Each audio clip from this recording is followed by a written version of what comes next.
ওম শান্তি। ওম নমঃ শিবায়। আজ আমরা 3-10-1965 মূলের বরদান এবং তার বিশ্লেষণকে জেনে নেব।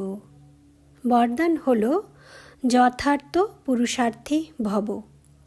বিশ্লেষণ: সঙ্গম যুগের বিশেষ বরদান হল প্রত্যক্ষ ফল। ফলও এমন যে পুরুষার্থ কম এবং প্রাপ্তি বেশি। তাই সময়ের বিশেষতাকে জেনে যথার্থ পুরুষার্থ করতে হবে। যদি পুরুষার্থে কমতি থেকে যায় তাহলে কামানধারী হতে হবে। যদি কামাল করতে না পারো তবে কামান প্রাপ্ত হবে। 1 সেকেন্ডেরও ফল যদি না প্রাপ্ত করতে পারো তাহলে তাকে ফুল পাস বলা যাবে না, ফেলের লিস্টে এসে যাবে। তাই যথার্থ পুরুষার্থী হও।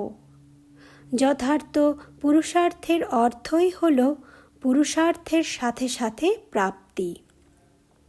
এবার আমরা কিছু শব্দার্থকে বুঝে নেব। যেমন বাবা বলছে, পুরুষার্থে কমতি থেকে গেলে কামানধারী হতে হবে। কামান কারা ধরে রাখে? কামানধারী কাদের বলা হয়? যারা যুদ্ধক্ষেত্রে রয়েছে। যুদ্ধ কামান দিয়ে তো যুদ্ধ করা হয়। তাই এখানে বাবা বোঝাচ্ছে, যদি আমাদের পুরুষার্থে কমতি থেকে যায় তাহলে আমরা এক তো ফেল হয়ে যাব, মানে আমরা যুদ্ধ করতে থাকব। কিসের সঙ্গে যুদ্ধ? ভেতরের আমাদের আসরিক স্বভাব সংস্কারের সঙ্গে নিজের লড়াই, নিজের সঙ্গে নিজের যুদ্ধ চলতে থাকবে।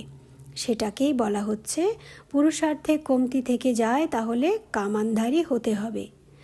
যদি কামাল না করতে পারো, কামাল মানে ভীষণ ভালো কিছু করাকে বলা হয়, হিন্দিতে কামাল করে দেখিয়েছে।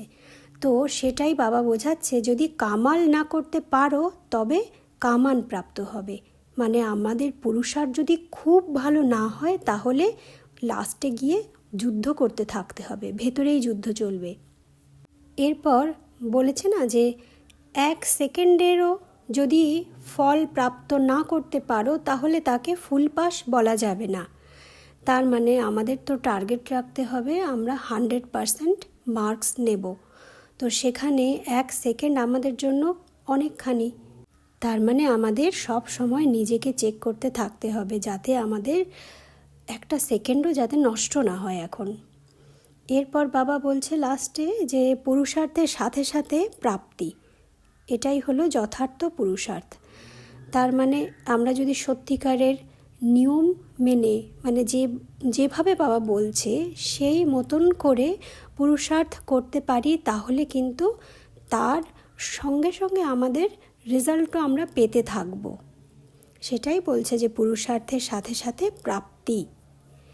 ওম শান্তি। ওম নমঃ শিবায়।